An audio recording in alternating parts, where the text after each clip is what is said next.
You talked in the panel today about how climate change is such a big issue for people to wrap their heads around, and how it's hard to think how an individual could take action around it.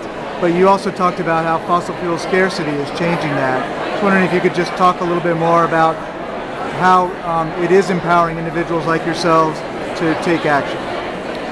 Well, I think that the fossil fuel driver to action is more powerful and more compelling, actually, than climate change itself, although of course it's its twin sister, because everything we do to reduce our dependency on fossil fuels will have a corresponding effect on the reduction of emissions.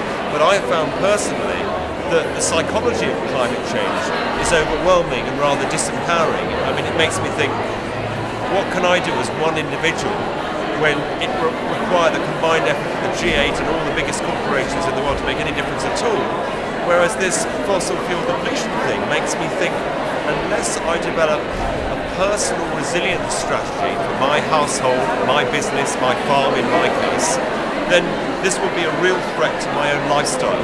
Now, it seems to me that that is an inspirational driver for change, which will have the corresponding positive impact on climate change, and we need to take into account that in our development strategy. You mentioned a little bit about what your town and your community in Wales is doing, and how your plan is to create a local system and a carbon neutral economy in 30 years. Could you just mention about what it was like to get the community involved in that? Well, it seems to me that every person can do their own personal audit, and then out of that build a resilience strategy. And that strategy actually has to operate at community level.